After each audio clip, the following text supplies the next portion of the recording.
Fala galera, seja bem-vindo ao nosso Homeworks Podcast. Eu sou o Léo. Eu sou o João.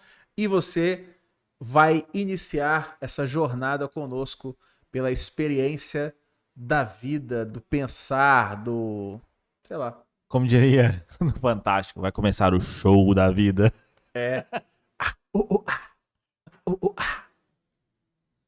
Cid Moreira, né? Vai começar o show da vida. Domingo, 23 de março. Hoje tem que fazer o de quarta, né? Quarta, 8 de novembro. 8 que dia hoje? Não sei. Eu também não sei não, hoje é 8 de novembro. 8 de novembro vai começar o show da vida. A revista eletrônica brasileira semanal. Eu não sei, falar de filosofia, falar de pensar é tão bom, né? Tão divertido, é tão legal. É verdade, cara. E é importante, né? E é necessário. É necessário, é importante. E hoje, né, a gente tem o desafio, né, João, que combinamos para falar sobre a liberdade de expressão. Pretendemos chegar nesse tema aí um pouquinho espinhoso, né? Talvez no século XXI, né? O conceito de liberdade de expressão talvez seja difícil a gente entender, né? Mas vamos lá. O que a gente tem hoje, o nosso cenário, ele é um cenário que as pessoas hoje têm muitos mecanismos, né? Muitos instrumentos de expressar o que elas pensam, né? Por um lado, a gente vê alguns problemas no que elas pensam, né? E por outro lado, a gente tem que tomar o cuidado também de não cercear demais, em demasia, né? O que o outro está pensando. Sim. Eu sempre falo o seguinte, a internet tem, no século XXI, né? Tem uma coisa boa e uma coisa ruim. A coisa boa é que a internet deu voz para todo mundo. Isso. E a coisa ruim é que a internet deu voz pra todo mundo. Esse é o problema, né? Tipo assim. E eu vejo como um potencial, na verdade. Tipo assim, a gente fala em democracia. Por que a gente não usa a internet pra fazer democracia direta, né? Sim. Tem tanta coisa boa a gente pode fazer com a internet, né? Então, a gente precisa pensar realmente nisso. Mas a gente precisa também traçar, Léo, um pouquinho da história da liberdade, né? Como é que a gente entende isso ao longo do tempo, pra gente entender realmente como a gente chegou aqui, nessa encruzilhada. Talvez aí vai gastar esse podcast, mas o próximo aí pra gente poder... Uma vida, né? Uma vida, né? Pra entender a liberdade e provavelmente não conseguiríamos, né? Claro. Cada filósofo, né, que influencia diretamente na história do mundo ocidental vai dar a sua contribuição. E às vezes é importante fazer, a gente precisa retomar lá da mitologia, às vezes, né, os conceitos de liberdade ali, pra trazer pra cá. O que a gente tá entendendo como liberdade? A gente precisa partir desse pressuposto, né? E afinal de contas, a gente quer trazer para vocês também isso, né? Essa relação histórica, né? Então, a filosofia permite que a gente faça isso. Então, a gente quer também fazer isso aqui. Exato. E uma coisa que eu vejo hoje em dia, principalmente em termos de uma discussão, né? Eu acho que a galera hoje, a galera não tem muita noção do que é uma opinião, ou do que é um argumento bem fundamentado, ou do que é um gosto. Ou outra coisa também que eu vejo, João, é o seguinte: se você não concorda comigo, sei lá, eu expus, se você é contrário, então você é o inimigo, vou te jogar latinha, vou te dar tiro, você é o cara que é meu inimigo. Simplesmente pelo fato de você discordar, ou de, sei lá, ou de não querer enxergar o meu ponto de vista, whatever, né? Eu lembro, assim, você falou isso, uma coisa muito importante. Eu lembro que às vezes as pessoas de autoridade usam isso como argumento. A gente tem um ex-presidente aí, não vou falar quem, o nome, mas quando propôs uma certa reforma aí da Previdência, se não estiver enganado, eu sei que o discurso foi o seguinte: olha, as pessoas não concordam com o que eu estou propondo, é porque elas não leram. Não! Eu posso ler e não concordar. Exato. Né? Não é porque eu não li. Não concordar com você não significa que eu sou menos capaz, minha inteligência é menor do que a sua. Não! Essa é uma retórica que eu vejo, né? Principalmente do ano passado para cá. Uma retórica, né? Um discurso, um diálogo de eu. Ao invés. Você tá me falando uma coisa, ao invés de eu, por exemplo, vamos tentar entender o que você tá falando, ou vou atacar o que você tá falando. Não. Eu vou desmerecer a pessoa, o interlocutor, eu vou desmerecer a pessoa que tá falando comigo, né? Bom. Eu vou, sei lá, eu vou te xingar, eu vou te ofender, eu vou, sei lá, a gente tá falando sobre, sei lá, democracia, sobre liberdade, aí eu vou falar mal da tua mãe, eu vou falar mal da tua família, eu vou Sim. falar da tua esposa, eu vou falar do... Coisas comuns que não deveriam ser acabam virando xingamento, né? Então, você é de esquerda, você é de direita, isso já impede o debate. E vamos lembrar o seguinte, que o Schopenhauer aí no século, uns 2 séculos atrás aí já escreveu um livro chamado 38 Formas de Vencer um Debate, né? E aí o pessoal acha que ele tá zoando ali, não tá. O Schopenhauer ele traz todas as falácias, né? A falácia é um ramo da lógica, a lógica estuda as falácias. Então há falácias que são muito comuns para você usar num debate. A de hominem, né, atacar a pessoa, o interlocutor e não o que está sendo falado, uma falácia muito comum na história. Mas o Schopenhauer ele falou ali, escreveu, e aí uma das últimas formas é você atacar quem está falando, né? Ofender mesmo, de fato, porque aí você destabiliza o adversário. Isso é uma tática de debate. Isso é uma tática, tá? Sim, sim. E a gente sabe de onde que as pessoas tiram isso, né? Quem trouxe isso à tona foi o professor aí, né? Que Deus o tenha, né? Então, assim, Inclusive, ele argumenta que o acervo. a primeira, né? O cara foi. Acho que ele é Isso. um visionário, né? Que ele vai além. Acho que a primeira coisa é você atacar o outro, né? Quem teve o prazer de assistir alguma aula dele, eu vi alguns vídeos, né? Eu não cheguei a assistir aulas completas, mas eu vi alguns vídeos na internet, no YouTube, na hora que estava muito em alta, né? Porque a gente precisa entender também o debate, né? E aí era muito comum a ofensa. Ofensa era muito comum. É como se fosse uma arte, ofender alguém como se fosse uma arte. Como se fosse uma estratégia muito válida. Por um lado, eu até entendo, assim, a motivação da pessoa que faz. Porque eu acho que a motivação dessa galera que entra por esse lado, eu acho que não é aprender nada. Eu acho que o objetivo é rebaixar o outro mesmo, né? Eu não acho que sejam quem seguidor dele hoje seja pessoas ignorantes. Até porque eu conheço algumas pessoas que são muito competentes no que fazem. Citam ele, né, como referência e são muito competentes no que fazem. Acho que o problema nem é esse. O problema é específico. Porque assim, também eu não poderia dizer que tudo que ele faz é ruim de primeira, sem conhecer tudo, porque eu estaria incorrendo no mesmo erro. Sim. Mas essa atitude de incentivar a ofensa como uma arma legal de debate, uma arma possível de debate, são um problema, gera uma encruzilhada. Primeiro, ou você impede o debate, e aí, porque você quer mesmo, porque você não quer ser confrontado. Não quer, eu acho que é isso, cara. Eu acho que essa galera, principalmente a galera da política, eu vejo muito isso. Acho que desde quando eu era pequeno, cara, é que eu vejo, sei lá, presidentes debatendo. Acho que pros dois lados, não vou puxar sardinha pra ninguém. Sim. É um atacando o outro. Você vê Donald Trump e a Hillary Clinton, cara, eu assim, cara, eu tenho vergonha, tem hora, sabe? Alheia. Eu sei que eu não tô nos Estados Unidos, mas eu tenho vergonha alheia. Então, assim, ao invés de eu falar assim, ó, meu projeto de, sei lá, meu projeto de lei é esse, eu tenho esse projeto de lei, o meu foco administrativo vai ser por causa disso, disso e disso. Não. Ah, porque você tinha um amante, você não sei o quê, pulou a janela, fugiu com não sei quem. Sem contar que na área da internet tudo isso vira meme. Ninguém leva a sério. Eles não levam a sério e as pessoas que assistem os debates também não levam a sério. Não sei, eu acho que. Sabe o que eu acho, cara? Eu vejo que a linguagem da ofensa, eu discordo totalmente, cara. Eu acho que é uma perda de tempo você ficar brigando, igual rinha de galo, entendeu? Você quer ver briga? Vai assistir o UFC, MMA. WWE, que é uma outra mentira, né? Isso é verdadeiro aquilo lá. Pois é. Então o que acontece? Mas eu vejo que é uma linguagem que a galera entende. Esse é o problema, né? Se as pessoas estão entendendo esse tipo de linguagem, significa que Que o tem algo errado. debate está empobrecido há muito tempo. Exato, mas não tem, cara. Diálogo, é difícil o diálogo. Eu concordo com o que você diz, assim, né? A questão de propostas. A gente vê que as pessoas estão preocupadas realmente em ou se defender de alguma ofensa, ou se defender de alguma coisa, ou atacar a outra pessoa do que realmente propor alguma coisa nova. Isso é muito comum, realmente. Por que você vê, cara? Por que a pessoa liga no Big Brother Brasil? Pra ver treta. Quer ver lá um brigando, um baixaria. Eu vejo até novela, cara. Eu quando era pequeno, cara, a gente não tinha muita a internet não era algo assim tão abrangente, né? Então, assim, a galera assistia novela, a galera assistia muita novela. Eu, desde pequeno, nunca gostei de novela.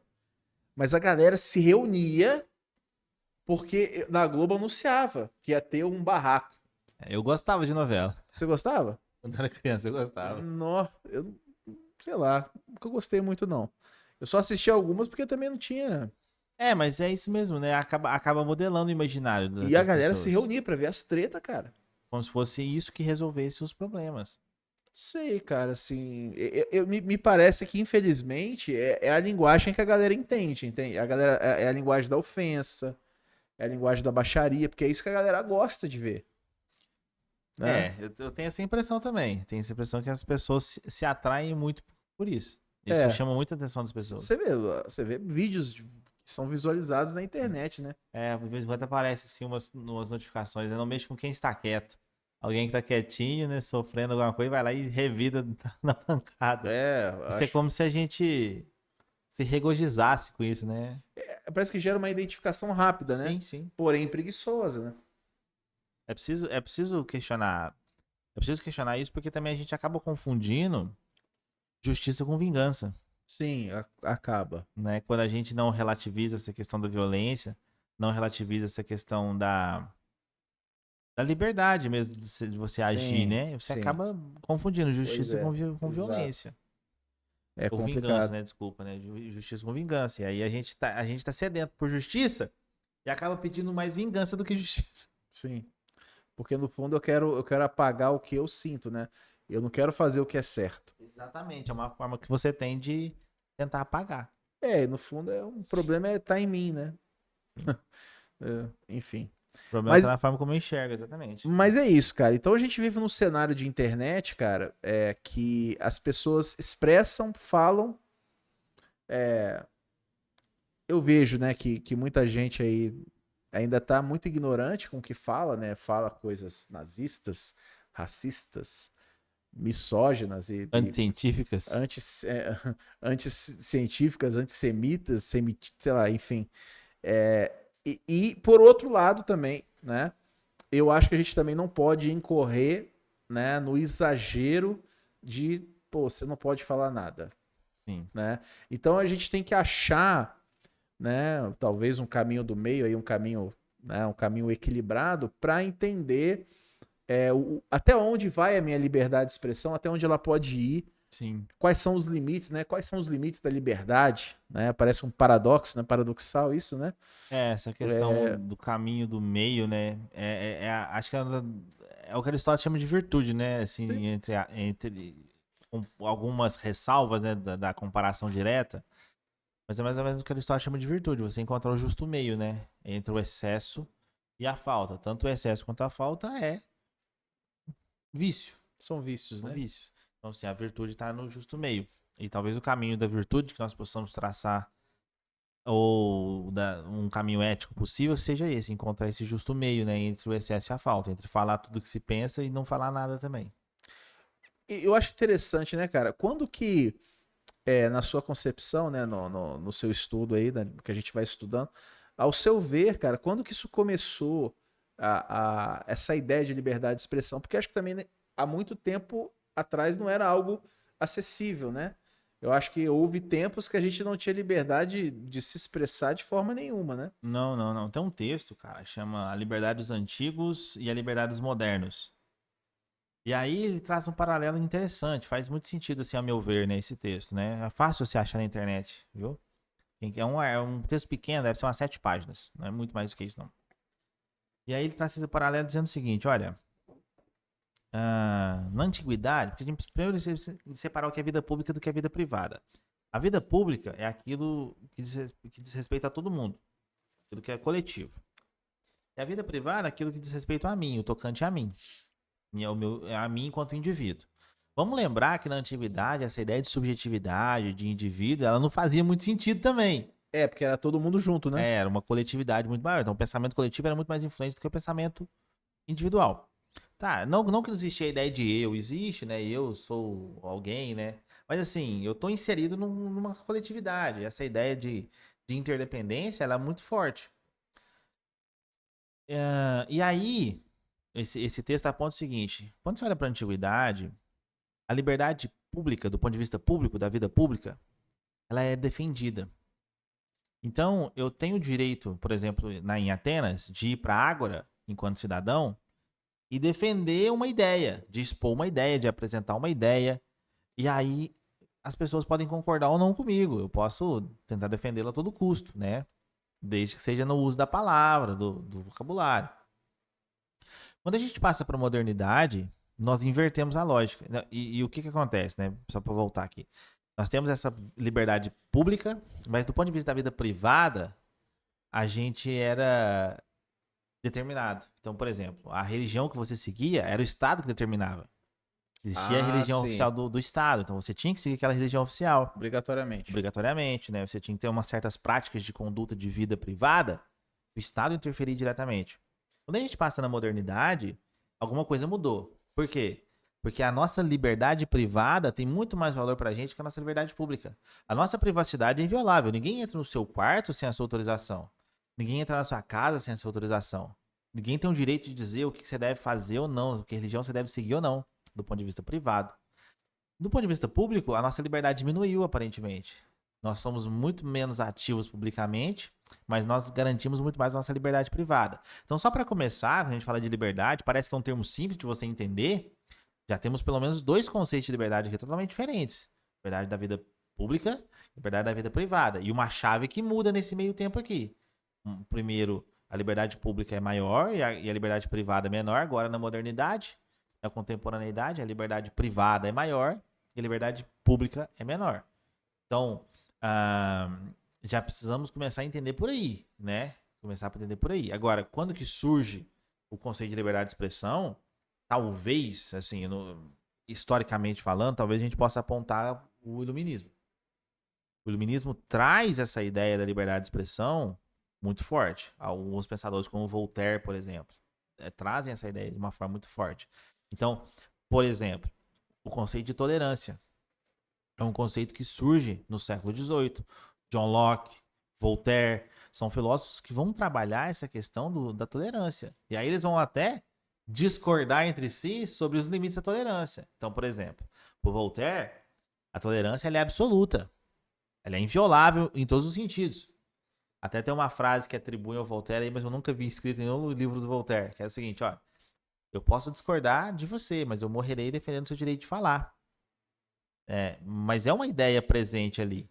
Lembrando que o Voltaire e os iluministas franceses têm uma crítica muito grande à religião, né? Ao papel que a religião exercia dentro dos governos absolutistas. Só pra gente entender o contexto, né? Ali a parada é brava. A gente aqui tá falando aqui, mas a nossa cabeça não tá correndo risco de ser cortada hora nenhuma. Sim, Essa galera tá defendendo uma ideia correndo o risco de ser... porque tava ali pós-inquisição, né? levada à guilhotina, né? Então, assim, antes da Revolução Francesa a gente tá falando, né? Então, pessoas que estão ali colocando a sua vida em jogo para defender uma ideia. E o Voltaire tá nessa. Então, o Voltaire, né? E essa galera francesa defendendo essa questão. O John Locke, por outro lado, ele vai sustentar o seguinte: olha, existe um limite para tolerância. Então, qual é o limite da tolerância para o John Locke? Eu posso... Invadir a privacidade, a propriedade privada, né? Nem a propriedade privada nesse sentido, né? Mas é o seguinte, olha, eu não posso, do ponto de vista da ideia só, vamos supor que a gente possa falar coisas, né? Eu posso falar o quê? Eu posso falar tudo, desde que eu não diga ideias intolerantes. Então a tolerância tolera ideias tolerantes. Então, por exemplo, eu posso defender a liberação de drogas, do ponto de vista público, a gente pode debater sobre isso. Mas eu não posso debater sobre, olha, vamos criar um governo intolerante, que não tolera pessoas de outra religião, por exemplo? Sim. Isso não posso. Então há um limite para a tolerância. Eu tolero tudo, menos ideias que soem intolerantes. Mas e o crime? Onde que entra isso? Porque o crime ele não pode ser tolerado, né? O crime não. Mas o crime crime é uma questão pública, né? Ah, tá. O crime é uma questão legal. Nós temos leis e o Estado, até para o John Locke, serve para isso, para fazer com que as leis sejam cumpridas. E o Voltaire também não vai discordar disso. Então a gente está falando de liberdade de expressão, tanto na questão do Voltaire quanto na questão do John Locke. A liberdade de expressão de você falar coisas, não a ação, né? a ação, ela invariavelmente ela vai invadir, um crime necessariamente invade a privacidade do outro, a propriedade privada do outro. E aí, tanto Voltaire quanto John Locke, eu acho que não defenderiam o contrário, né? Mas, do ponto de vista do pensamento, do discurso, tem essa diferença. O Voltaire defende uma liberdade de tolerância absoluta, nesse sentido, você pode falar o que você quiser, e ninguém tem o direito de cortar sua cabeça por isso, nem de colocar na fogueira. Contanto que você não tenha um discurso intolerante. Isso o John Locke. Aí o John Locke faz essa ressalva, contando que você não tem um discurso intolerante. Então, por exemplo, você não pode ter um discurso antidemocrata, você não pode ter um discurso onde você diz que umas pessoas valem mais do que as outras. Sim. Né? Então, ali no século XVIII a gente pode apontar, né, esse surgimento desse debate mais forte. Até porque as condições histórico e políticas, né, favorecem isso. Favorecem o surgimento desse pensamento. Interessante, né? Parece que o iluminismo ele veio para trazer uma liberdade, né, de um aprisionamento mental das pessoas, né? Parece que as pessoas estavam aprisionadas mentalmente e talvez principalmente por todas pensarem de uma forma parecida. Sim, esses iluministas franceses. Encadeada, né? Isso, mas esses iluministas franceses, eles apontam isso para a religião. Sim, acredito que a religião era um mecanismo na época, do Estado manter e preservar o seu poder, né? Sim, Porque se porque rebelar é pecado, você vai contra o rei, que é um ungido de Deus, etc, etc, né? assim, o John Locke também vai contra isso, né? Existe uma teoria, né, da divindade do rei. Alguns pensadores apontavam, né, que existia uma necessidade de você obedecer ao rei, porque ele era descendente direto de Adão, tudo e tal. Umas coisas assim loucas que a galera acreditava. E aí, cara, essa galera, o John Locke também é contra isso, contra esse direito divino do rei, né? O fundamento do Estado pro John Locke tá nisso. Mas dentro da França, o ataque à igreja vai ser muito forte. O ataque à igreja vai ser muito forte. A ponto de alguns pensadores franceses defenderem a necessidade de uma religião civil. De você substituir esse modelo religioso por uma religião civil, uma religião do Estado. Aos moldes antigos, né, entre aspas, né, aos moldes antigos de uma religião do Estado, uma religião civil, que desapegada desses preceitos impositivos. Então, a religião para esses pensadores era vista como realmente como essa trava mental, como esse dogma, né, que impede as pessoas de pensarem livremente. Até porque se elas pensassem livremente, elas corriam riscos de vida, né? Sim. Dado o Porque contexto. a galera não estudava, a massa não estudava, não vou dizer nem que estuda, né, hoje em dia. Mas a massa não estudava, a massa não tinha nenhum tipo de jornal, não tinha televisão, não tinha celular, não tinha internet. Então eu vejo que a comunicação que existia nessa época aí pré-iluminismo é a comunicação, e durante o iluminismo também, né? Era majoritariamente a comunicação dos padres com as pessoas, né? Então, se havia algum tipo de conhecimento, de informação sendo passada, era a informação religiosa, né? Sim. Assim, mas é a informação religiosa, é a formação religiosa, lembrando que eles apontam para isso, você já tinha acontecido a invenção da imprensa, né? Você já não tinha os copistas mais dos livros, mas uma das sacadas do iluminismo, do movimento iluminista, dos pensadores iluministas, foi o quê? Divulgar o conhecimento. Então aí que veio o movimento dos enciclopedistas, dentro do iluminismo, né? A criação das enciclopédias, para tentar suprir isso que você falou, para tentar suprir essa lacuna do acesso ao conhecimento. Então uma coisa é você não estudar, ou não ter acesso, não conhecer o conhecimento, porque você não tem acesso. Outra coisa é você tem e não quer. Né? Assim, mesmo que as pessoas não façam, são situações diferentes. Falta acesso. Faltava acesso naquela época, né? Faltava a possibilidade de você ter um lugar onde você pesquisar. Então a enciclopédia surge por isso, para suprir essa falta desse acesso ao conhecimento. E aí a crença do que, olha, a gente vai divulgar o conhecimento, quanto mais conhecimento a gente divulgar, mais fácil será que as pessoas tomem a rédea da história, tomem as rédeas da história, da própria história e da história da humanidade como um todo. Uma coisa que eu vejo, fazendo um paralelo com a contemporaneidade, né, que estamos vivendo, eu acredito que talvez a gente precise de um movimento de iluminismo, né, na nossa sociedade, porque da mesma forma que na Idade Média, né, as pessoas pensavam de uma forma igual e encadeada, né? Eu acredito que a gente está num caminho muito parecido, até pelo que a gente estava discutindo até pouco tempo que agora, né? Parece que a galera tá muito presa. Você vê a massa pensa muito parecida. Sempre, né? E com a internet, é só você olhar para os vídeos que tem uma grande visualização, então a galera gosta de ver umas baixaria, um brigando com o outro.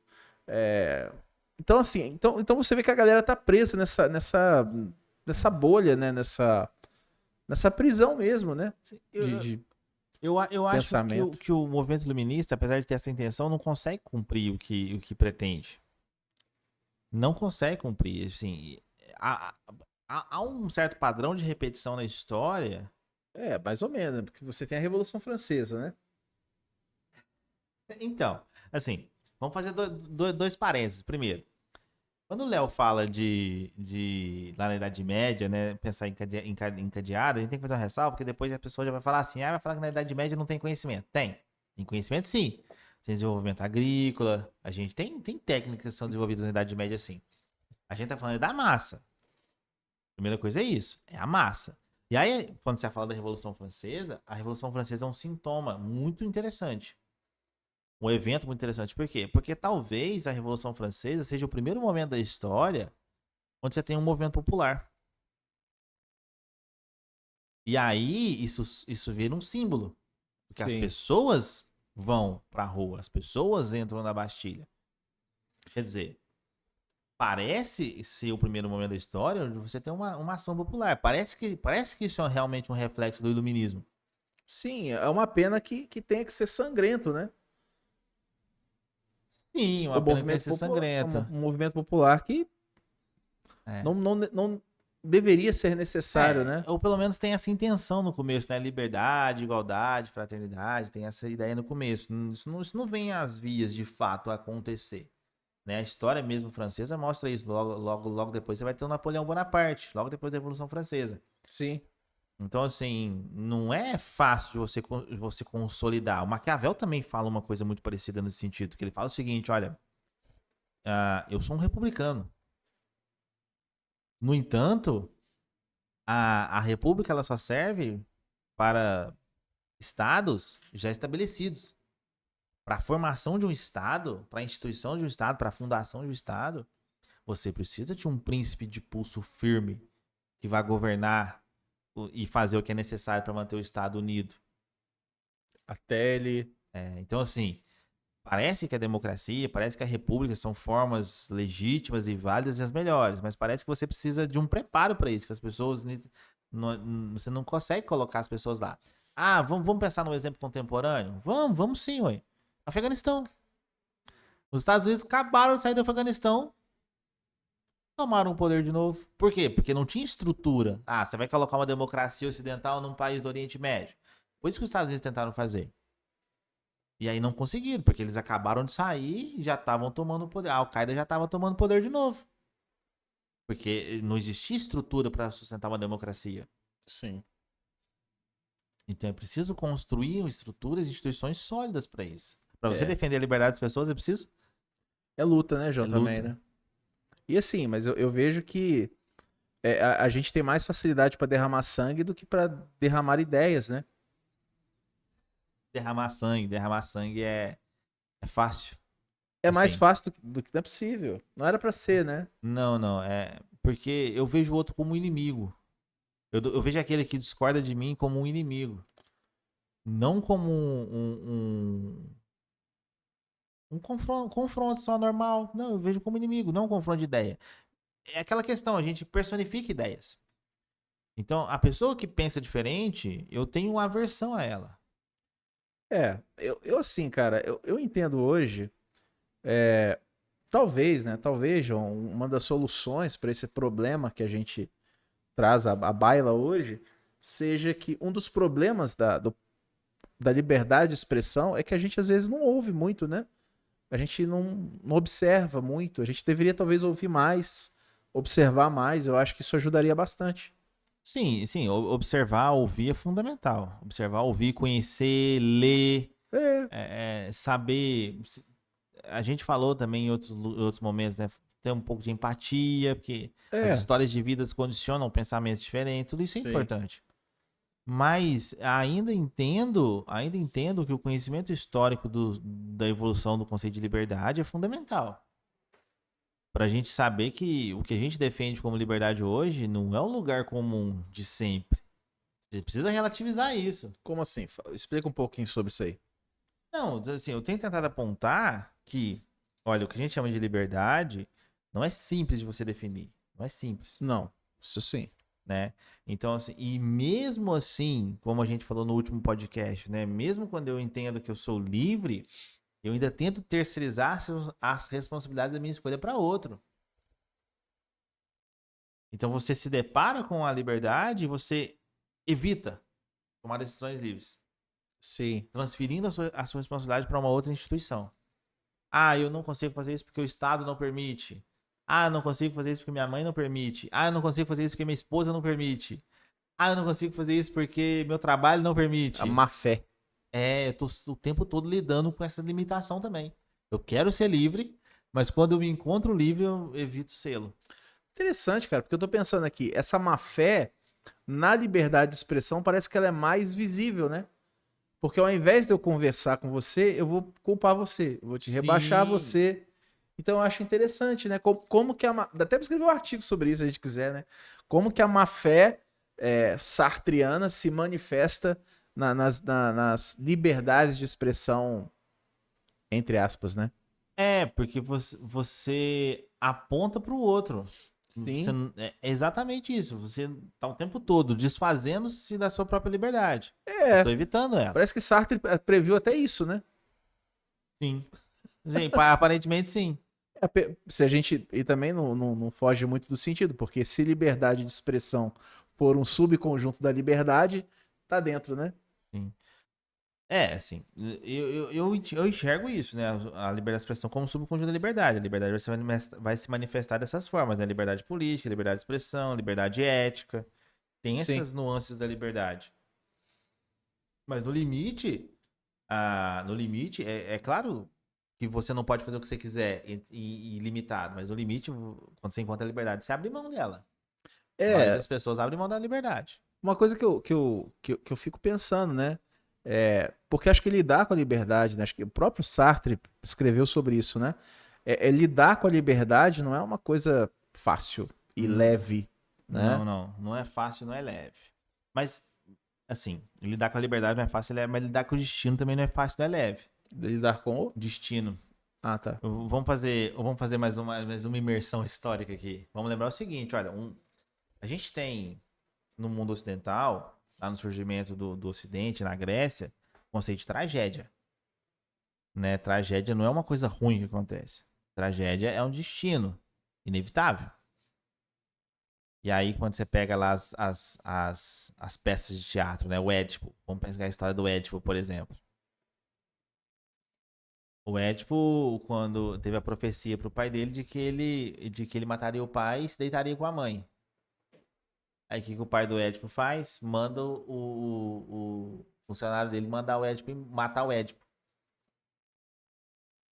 Pendurar o Édipo na árvore.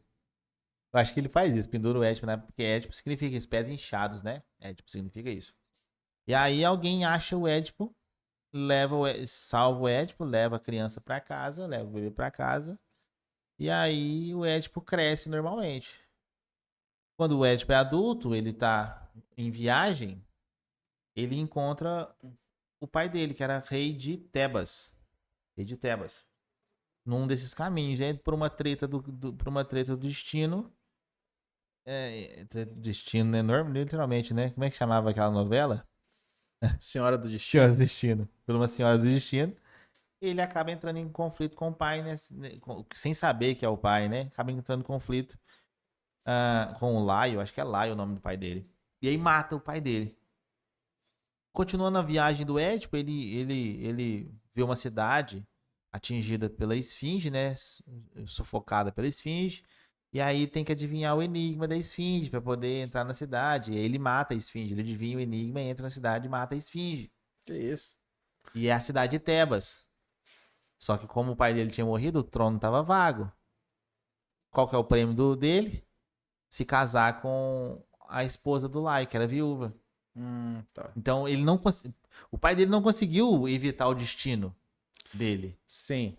né? Então há esse conceito de tragédia, né? Por exemplo, assim, no destino. O destino é inevitável. Você Tudo... acredita em destino, cara? Eu não.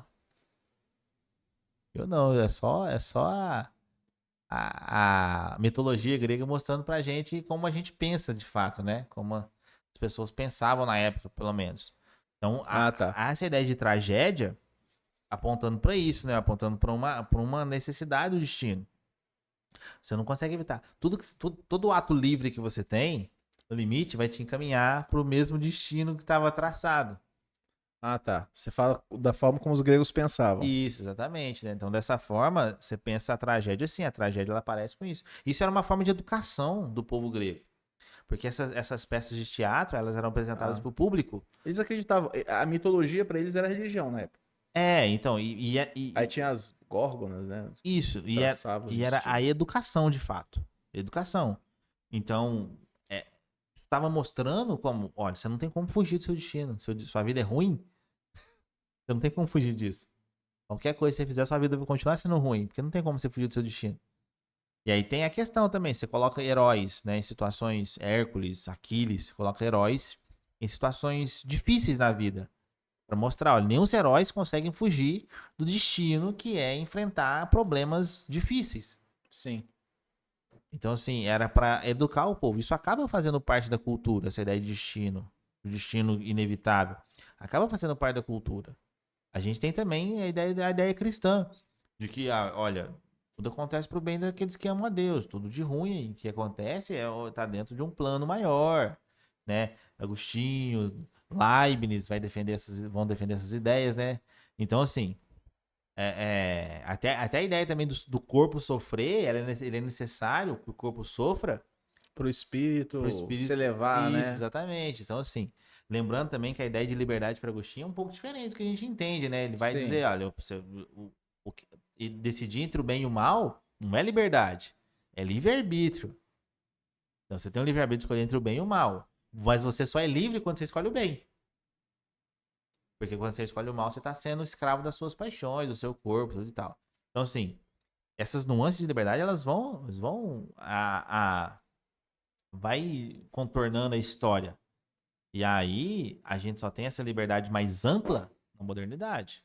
Quando a gente tem um mundo muito mais aberto. Quando você tem a descoberta da América, quando você tem a Reforma Protestante, quando você tem a Revolução Científica. São fenômenos históricos, mas que são importantes para a gente entender a liberdade.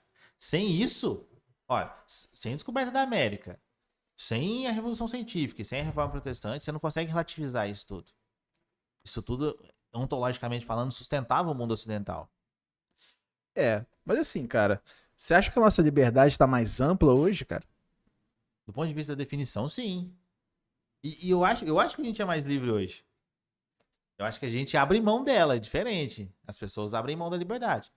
Mas você não acha que a liberdade também tem a ver com o tipo de maturidade da pessoa, Sim, ela tem a ver com o tipo de maturidade da com a pessoa. capacidade dela Mas pensar, talvez? hoje, se nós abrimos mão da nossa liberdade, é porque nós queremos abrir mão dela. É fácil abrir mão da liberdade hoje. É. Pensa no, sei lá, o pessoal fala do paradoxo da escolha, por exemplo. É o seguinte, se você tem dois caminhos, A e B. Você escolhe A, você está negando B. Você está negando só 50% da possibilidade. Está escolhendo 50%, negando 50%. Se você tem 10 caminhos possíveis, você escolhe um, você está negando 90% das possibilidades. Aham. Escolhendo só 10%. Então, esse excesso de possibilidades acaba gerando uma trava na escolha. Você não Sim. consegue escolher um só. Então, assim, é fácil abrir mão da sua liberdade hoje. É fácil não escolher. É fácil não tomar decisões. É fácil. Porque você se depara com essas dificuldades. Interessante, cara. Bem interessante. Tirando isso, cara, o que faz as pessoas não quererem ser livres hoje? A angústia. Sartre, o Sartre de novo aí. Angústia. Cara, a única coisa que me vem, que me passa, assim, até hoje as reflexões que eu já fiz, das pessoas não quererem ser livres, é a angústia de não quererem ser responsáveis pela vida que construíram. E uma coisa que eu acho interessante, e isso eu acho que vai acalhar bem, no que diz respeito à liberdade de expressão, uma coisa que eu vejo é que a- muitas pessoas não usam a liberdade de expressão da maneira correta, para serem livres mesmo. Então, o que eu vejo é as pessoas vomitando a mesma coisa. Sim, as pessoas acham que liberdade de expressão é reproduzir ideias Exato, dadas. exato.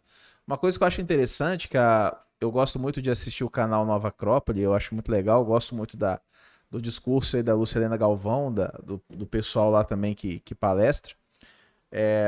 Ela fala do cuco. Tu já viu ela falando sobre isso? Não, não Eu me achei muito lembro. interessante, porque o que acontece? O cuco, ele é um passarinho que ele não choca os próprios ovos, né? Ele invade o ninho de outro passarinho. Cara, eu vi isso na roça, cara. Eu achei isso muito doido. Eu não sabia que animal fazia isso. Ele invade o ninho do outro passarinho, come os ovos. Você sabia disso, Davi? Come os ovos, bota os ovos dele. Aí o passarinho volta pro ninho dele e choca os ovos como se fosse dele. Tá ligado?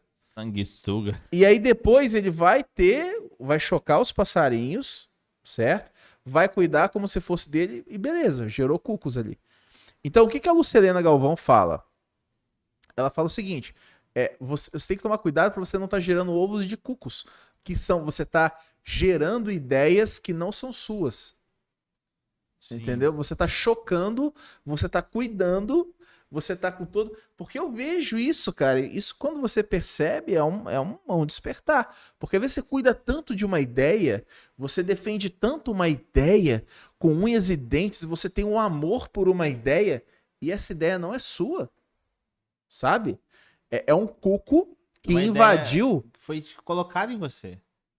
Invadiu o ninho da sua consciência, da sua inconsciência, botou ovo e você acha que o filho é teu, né? Provavelmente você leu em algum lugar e isso concordou com alguma coisa que você já pensava antes, ou concordou com alguma coisa que você aprendeu antes, e aí você vai levando isso adiante. Mas você nunca para e pensa, opa, será que faz sentido? Mais uma vez, gente, a gente vai ter que voltar no Sócrates. Porque eu sinto muito, Sócrates já falava sobre isso, né, gente? Cara, das ideias que você tem, quais são suas? E quais alguém colocou aí? Ou um livro colocou aí? Sim. Né? Por isso que às vezes, sim, filósofos muito radicais, radicais não no sentido de rebeldes, né? Mas radicais no sentido de levarem a reflexão a sério, eles se deparam com situações absurdas. E um filósofo não pode se furtar a enfrentar uma ideia absurda.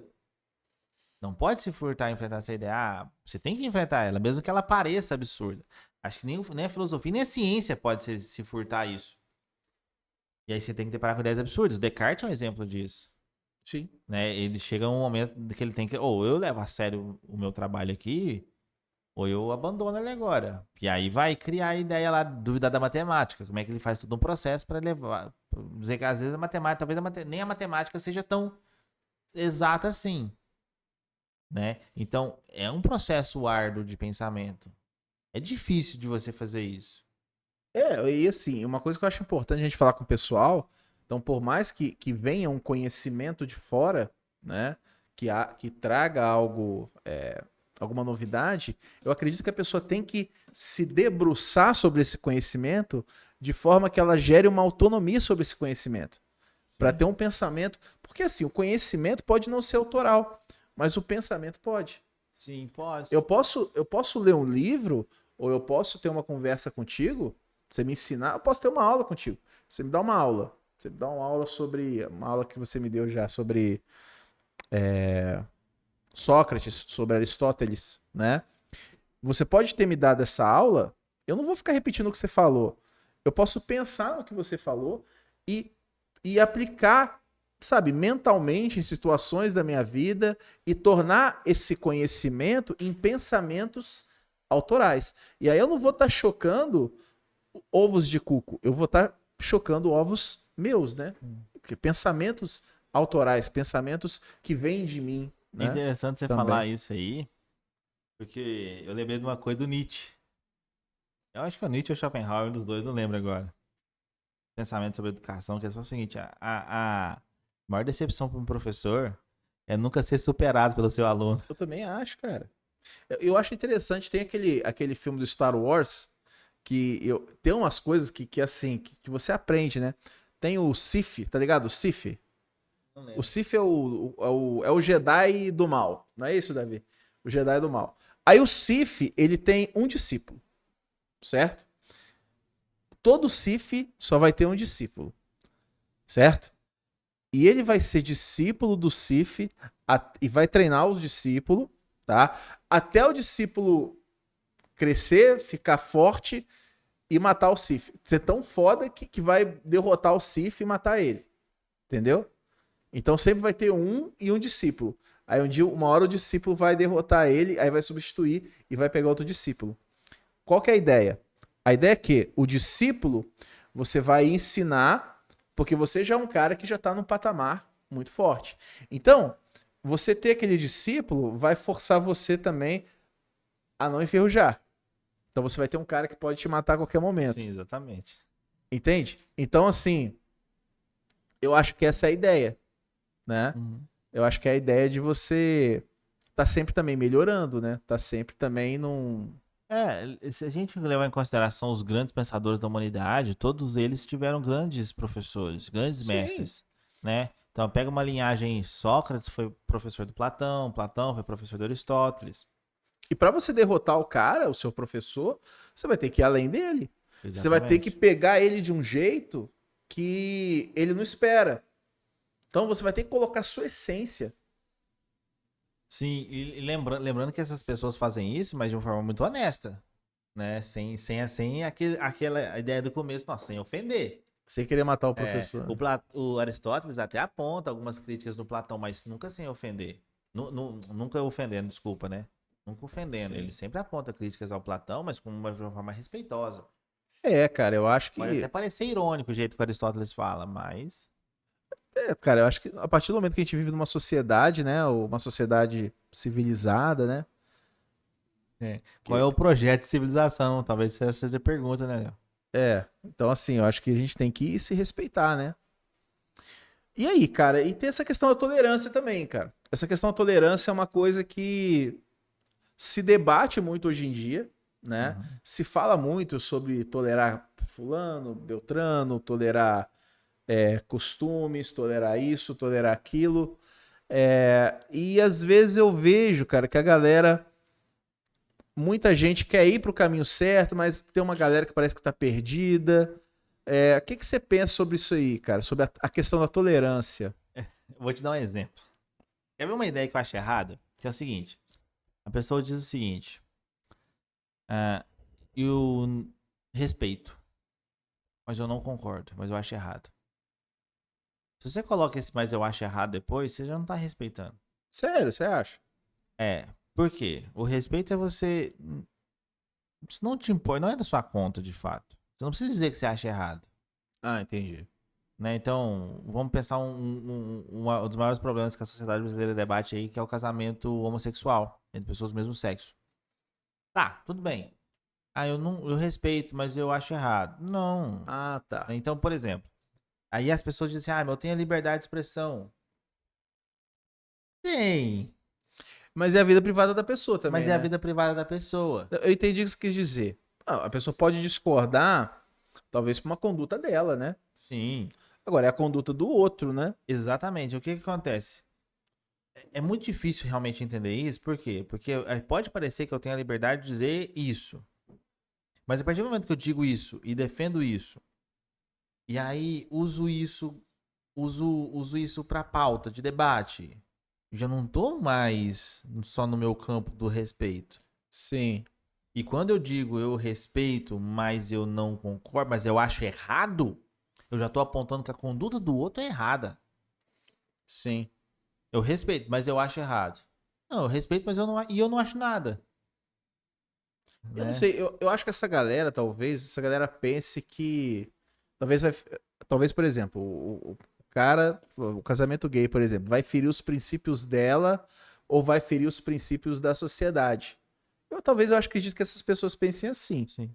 Eu até entendo que, do ponto de vista religioso, as pessoas consigam argumentar dizendo a religião não tem que aceitar. Tá, vamos deixar a religião do ponto de vista privado. Mas é porque a religião também não é uma coisa, não é uma coisa imposta, né? Então, mas vamos até deixar esse assunto de lado, que a gente pode falar com um pouco mais de detalhes em outro momento. Mas vamos até deixar lá Sim. de lado. Mas eu até entendo, eu até consigo entender da religião enquanto um lugar fechado, você possa até evitar isso dentro da religião. Tudo bem. Sim. Mas depois a gente conversa sobre isso. Não é o momento agora de falar sobre isso. Mas vamos pensar só do ponto de vista civil. A pessoa paga imposto, como Sim. você paga. A É. pessoa trabalha, como você trabalha. Sim. Ela tem que ter os mesmos direitos que você, simples assim. Sim. Do ponto de vista civil, vamos falar do ponto de vista civil. Do ponto de vista civil. Então, enquanto um cidadão que cumpre com suas obrigações, ele tem os mesmos direitos que você. Tá, o interesse dele não é o mesmo que o meu. Tudo bem, mas a gente não torce pelo mesmo time e tá tudo bem. Exatamente.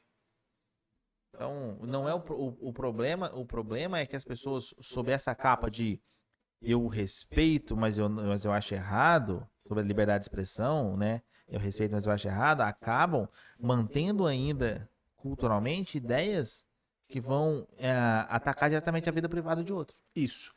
Talvez esse seja o gancho, João. Talvez essa seja, como diz o André, onde a água entorta. Já alguém torta no cano. Onde a água entorta no cano.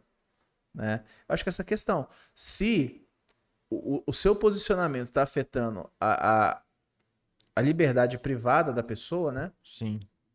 Aí você já tem que pensar, pelo menos pensar, opa, peraí. É, E se eu não disser isso que eu tô pensando agora? é. Eu acho, cara, que a gente tem que buscar um caminho de tolerância, de tolerar mesmo, né? E vamos pensar que há ideias que são inofensivas, mas há ideias que são absolutamente cruéis e ofensivas. Ou até fatais, né? Sim, claro. A gente falou da internet no começo, a gente vai lembrar que a internet colocou em pé de igualdade pessoas que dedicaram a vida a estudar alguma coisa e ninguém, né? Então, assim, o cara dedicou a vida a estudar um assunto, aí vem um fulano na internet, eu não concordo. Como se essas duas ideias tivessem o mesmo peso. Não tem. Não pode ter. Você é professor de física. As minhas ideias sobre físicas não podem ter o mesmo peso que as suas. Sim. Porque eu nunca estudei sobre isso, né? Não é meu campo de conhecimento, não é minha área de conhecimento. A gente pode até conversar, debater, mas se fosse um debate aqui sobre física, as minhas ideias não teriam o mesmo valor que as suas nesse sentido. Você vai no médico, o médico fala pra você tomar um remédio, você fala, eu não concordo. Não faz sentido. Mas é isso que eu quero dizer, né? Mas não é uma opinião. É isso que eu tô dizendo. Não é, as pessoas confundem isso, né? Por mais que a gente entende como uma opinião médica, mas não é uma opinião. O cara, ele expôs algo fundamentado, né? Sim, sim. E a gente pode trabalhar isso no próximo podcast, que é interessante a gente fazer isso, que é questão da opinião. O que é opinião? Né? A gente, de novo, vai voltar no Sócrates. O que é uma O Sócrates falácia, já tá né? tratando lá da ideia de doxa. Sim. O Sócrates é genial, cara. O Sócrates é completo. Sim. Né? Lá na arte, na promessa da política, trata dessa questão. O que o Sócrates está chamando de doxa ali? O que o Sócrates está chamando de opinião? E a outra coisa é o seguinte, o pessoal confunde uma opinião médica, mas não é essa opinião nesse sentido, outra coisa é teoria. Sim. É só uma teoria, como se chamar de teoria científica tivesse o mesmo peso de uma teoria da conspiração, por exemplo, que o pessoal... Não é. Você tá errado, você pensa que você tá errado. Você tá errado. Você entendeu? Então, assim, é preciso fazer essas separações. A gente precisa... cara. Eu lembrei agora, eu tava na escola. Aí, cara, eu pedi pra aluna fazer um trabalho. Aí eu falei assim, vocês vão pesquisar como que é o gráfico do movimento uniformemente variado da equação da posição. Era basicamente uma das tarefas. Aí ela falou assim, tá aqui. Eu falei, tá errado. Falei, não, tá aqui, é isso aí, é isso aí. Eu falei, não é. Ela falou, é isso aqui sim. Eu falei, não é. Eu falei, tá errado. Aí eu fiquei pensando, cara. Aí eu fiquei pensando assim, eu fiquei pensando muito sobre isso. Porque assim, a gente como professor, a gente tem que tomar o cuidado da gente não ser autoritário, né? Não é que tá errado porque eu tô falando, mas o cara já vem, assim, com o rei na barriga, né? Assim, eu tô certo. Olha isso, velho. Entende? Eu acho assim, você quer provar o seu ponto de vista, tá errado. Não, é isso, porque é isso, isso, isso. Uma vez fiz uma prova no departamento de física, uma prova de física 3. Eu lembro que eu tinha tirado 65 na prova valendo 100. Aí eu lembro, conversei com o professor cortou uma questão minha lá, falou que estava errado. Ele falou, ele tinha um ocão fundo de garrafão assim, né? Tá errado. Não tá certo. Aí eu peguei a prova, virei as costas, olhei e falei, não, isso não tá errado. Aí desvirei, mostrei pra ele, falou, ó, tá certo isso, o cálculo é assim, assim, assado. Aí ele não me ouviu. Ele falou, tá errado. Eu falei, não tá errado. Ele falou, tá errado. Eu falei, não tá. Ele falou, tá. Aí eu olhei, falou, não tá, olha aqui. Aí ele olhou direito e viu que não tava errado. Você entendeu? Aí sim. Entende o que eu quero dizer? Você apresentou evidências. Isso. Entende? Agora a pessoa já chega para você com um desdém, fala assim, é isso e pronto. E aí você olha e fala, tá errado. Não, é assim, você tem que sustentar o que você está dizendo. Eu acredito que sim, né? Entende? Não é só palavras ao vento, você tem que sustentar, você tem que ter base no que você está dizendo. Pois é. Porque eu acho. Essa é a questão, né? Você tem o Não, direito de achar o que você quiser. sim, você não tem direito de trazer isso pro debate. É. Tem coisas que. Eu vou dar um exemplo pra galera, né? Esse copo aqui é branco. É branco. Eu acho que não. Entende? Independente se você acha que sim ou que não, o copo é branco. Não é? Então, assim, eu acho que são detalhes que a galera tem que entender. Né? Porque senão a conversa fica impossível. Sim. E no que diz respeito à tolerância, cara, eu acho que a gente tem que, por mais que o outro, sei lá, não pense como. Também ninguém tem que pensar como você, né, animal? Então, assim, a gente tem que pensar no outro como um ser humano. Sim. Talvez o que falta, João, sobre a ideia da tolerância, a ideia da liberdade de expressão, é a gente se colocar no lugar do outro e enxergar o outro como um ser humano. E por isso que a ideia de direitos humanos é importante. Por isso que a ideia de direitos humanos é importante e, infelizmente, tão criticada, né? Que merece também um podcast a gente debater sobre isso, né, Léo? Que merece um podcast. Tão hostilizada, né? A ideia de direitos humanos, né? Então, o outro é humano, tão humano quanto você, né? É isso, né, cara? Tava anotando aqui pra não esquecer as ideias. Sim, irmão. Gostaria de falar mais alguma coisa aí nessa Nossa noite? Deus, eu falei só o primeiro fatídica. quadradinho do que eu anotei aqui pra gente falar, mas não tem problema não. É bom que Gente, tem assunto. Tem assunto, ó. Olha, eu parei aqui, Léo. De verdade, ó. Do resto da folha a gente não falou, não. Tinha um filme da Sessão da Tarde, que é a História Sem Fim. Isso aqui tá. Ainda bem, né? Quando a gente chegar do centésimo podcast, a gente vai ter assunto ainda. Com certeza. João, aquele recado. Não, hoje vai ser outro recado, né? A gente precisa dar um recado urgente, que a gente não deu recado no começo, Léo. Ah, verdade, Não cara. custa nada você deixar o seu like aí, né, galera? Eu deixar acho que o seu comentário. a pessoa que vai dar o like, ela nesse podcast ela vai ficar mais bonita depois que der o like. E ela vai fazer isso livremente. E eu tenho certeza que ela vai adorar fazer isso agora.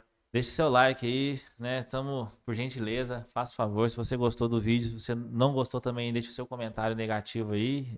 Isso, né? comente A gente tá aí. precisando de haters. Precisamos. Precisando de haters, né? Mas de verdade, deixe seu comentário aí, é importante pra gente, tá? E obrigado por você ter assistido, estado conosco até aqui, né? Foi um prazer. E saiba que esse podcast, tudo que a gente pensa, tudo que a gente produz, né, é feito com muito carinho para te entregar um conteúdo de qualidade, né, John? Pra você. É para você. seu lindo, sua linda. É Um isso aí, abraço, galera. gente. Boa noite. Boa noite, até mais.